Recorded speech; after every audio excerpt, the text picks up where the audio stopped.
dia, boa tarde, boa noite. E continuando com os nossos verbetes, vamos falar sobre politeísmo.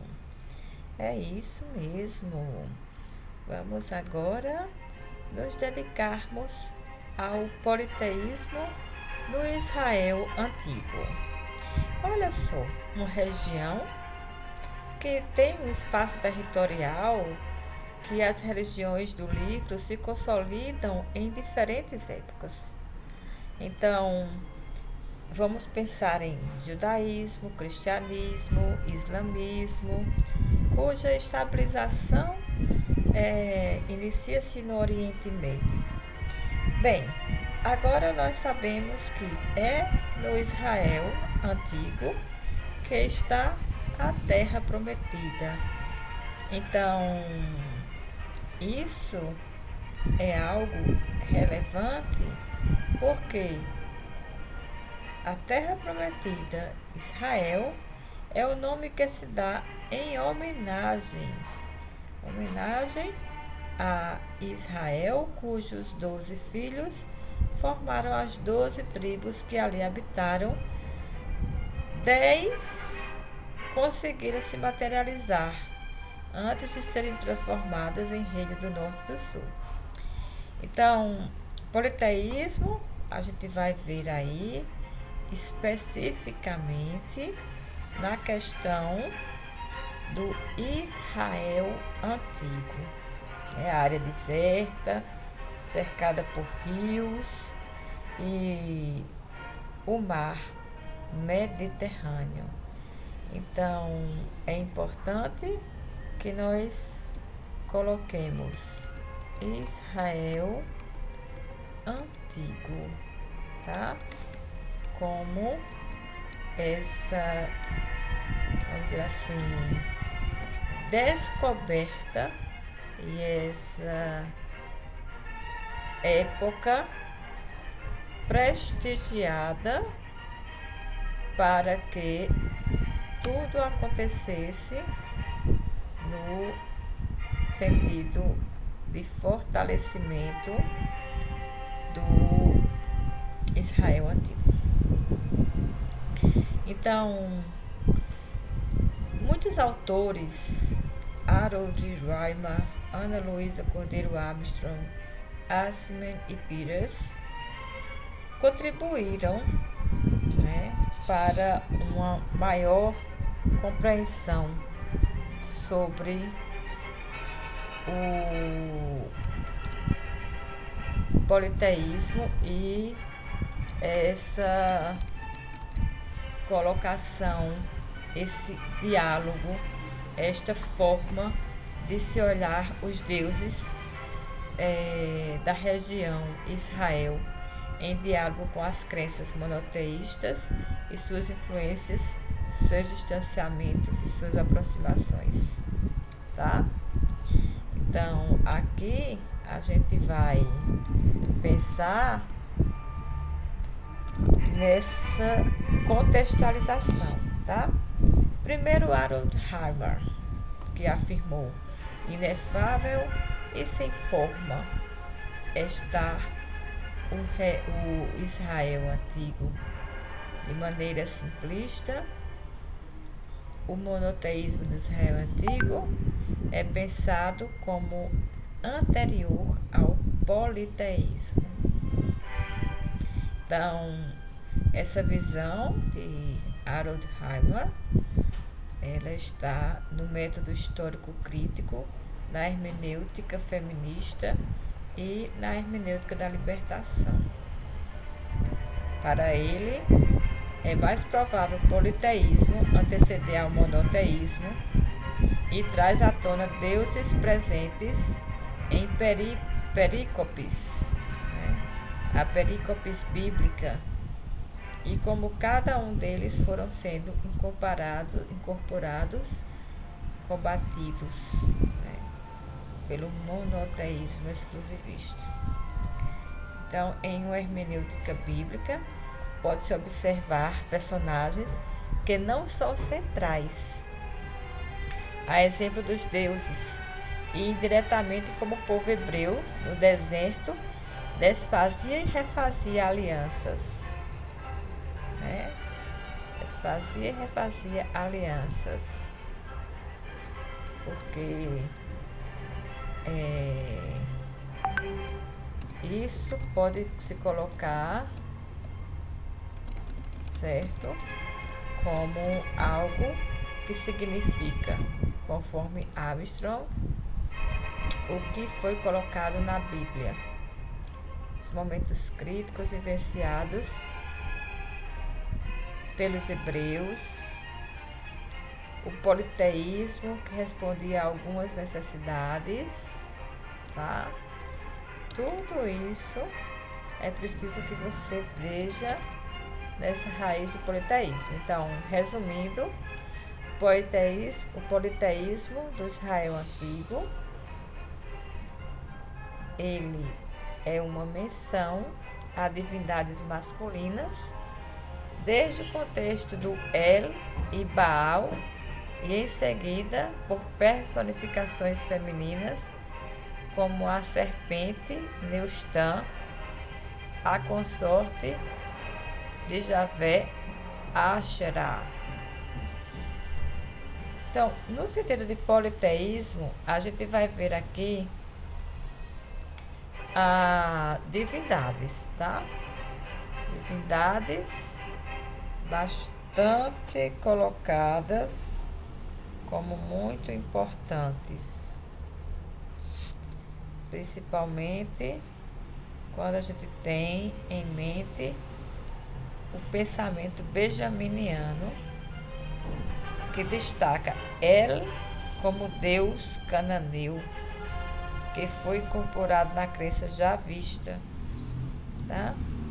Chamado em algumas regiões por perícopes, e ainda Elohim, que se trata de, segundo Raima, de uma denominação derivada do Deus supradito, certo? Porque o importante aqui é você observar, tá? Como estamos colocados dentro dessa contextualização.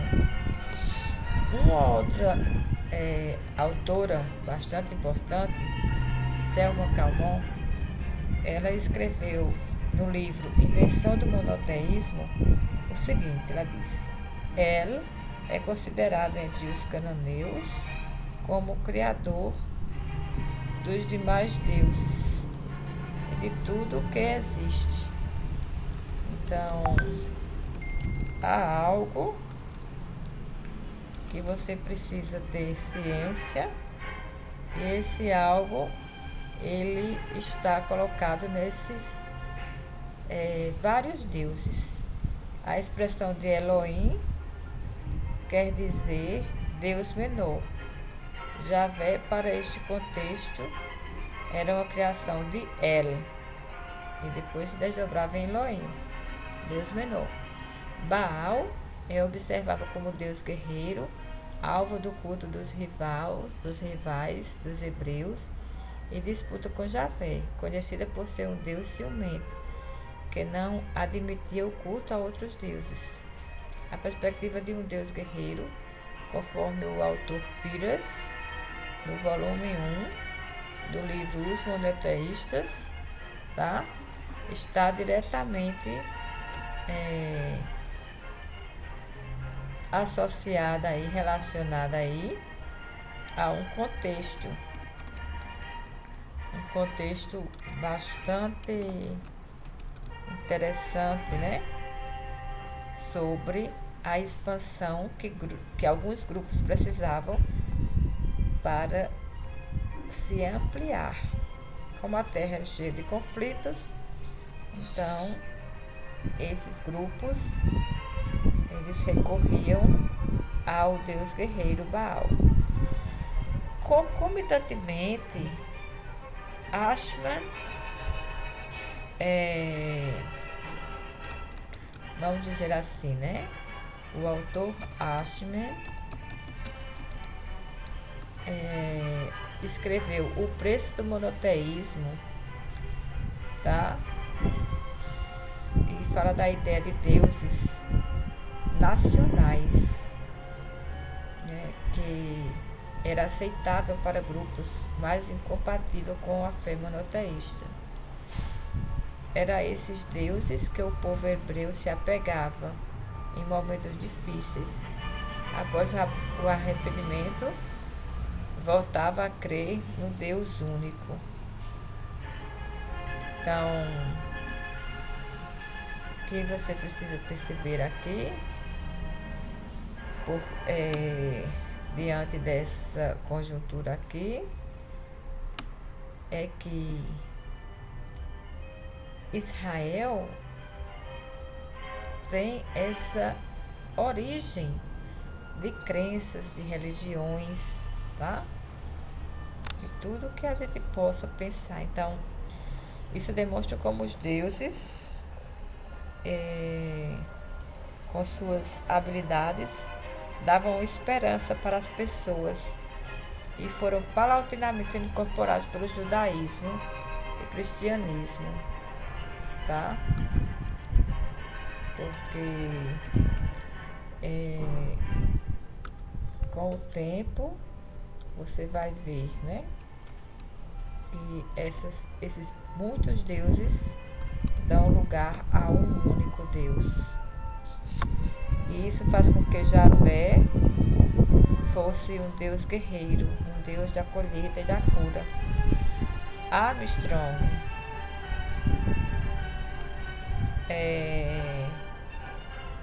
explica bem, né, essas qualidades imprescindíveis para dar sentido à vida das pessoas. Então, para a autora Ana Luísa Cordeiro, tá? Havia uma concepção enoteísta. O que seria a concepção enoteísta? Nesse contexto dos hebreus, uma concepção que negava a existência de outros deuses e sim criticava o culto realizado para os demais, pois havia uma visão de Javé, né, como acima de todos os deuses. Outra denominação citada pela autora é a de monolatria, tá? Monolatria, que também observa uma ênfase na crença monoteísta em detrimento à fé politeísta, comum ao contexto aqui estudado. Ok? O contexto aqui estudado. Então, a fé está intrinsecamente ligada a essas figuras, Neustã e Asherá, o sagrado feminino, e o endeusamento da natureza. O caso de Neustã e Asherá. Então, a Bíblia ou a Tanakh, Torá, livros históricos e proféticos, traz a figura de Neustã como serpente sagrada, cultuada nesse contexto e vista como figura negativa para a visão monoteísta, que rememora a visão dela como tentadora no livro de Gênesis, né? Para que a gente possa perceber aí qual é o argumento, tá? Que a gente possa destacar no politeísmo, porque aqui é o Israel antigo. Então, a Torá, livros históricos e proféticos, o Tanakh, traz aí essa figura da serpente, tá? A figura da serpente.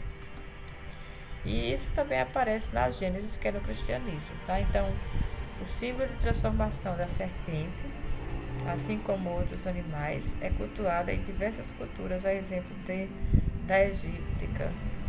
E tal crença é incompatível com a ideia de um Deus como fonte humana. Assim, há críticas presentes na visão monoteísta, enoteísta e monolátrica, pois combate as reflexões que se distinguem da ideia de um Deus único. Da mesma forma, gente, a ideia de um Deus vegetal era presente na época e está associada ao sagrado feminino Asherá, um trono, né, que estava no tronco da árvore, vista como consorte de Javé. Então, essa ideia, apesar de absurda para a perspectiva monolátrica, enoteísta e monoteísta exclusivista, é constante na antiguidade do Israel antigo, já que várias deusas eram esposas dos deuses.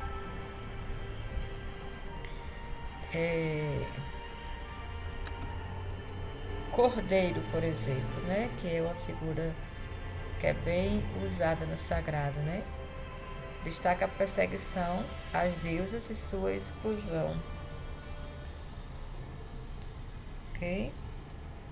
Então, isso é algo que precisa ser falado e que precisa ser colocado para que você pense nesse conceito de politeísmo. Então, gente, é nesse território de culto aos deuses que adentra o povo conduzido por Moisés no deserto, tá? E isso mostra que, se você pensar direitinho, né, o Moisés é de uma tradição monoteísta, tá? Então, por politeísmo, é preciso que você veja esse conceito de politeísmo. Então, poli, muito, né? Poli, muito. Theos, Deus. Ismos, tudo. É isso, gente. Espero que você tenha gostado, que você tenha compreendido que aqui é mais uma reflexão desse verbeto, concentrada essa reflexão no Israel antigo, tá? Então, é preciso que você saiba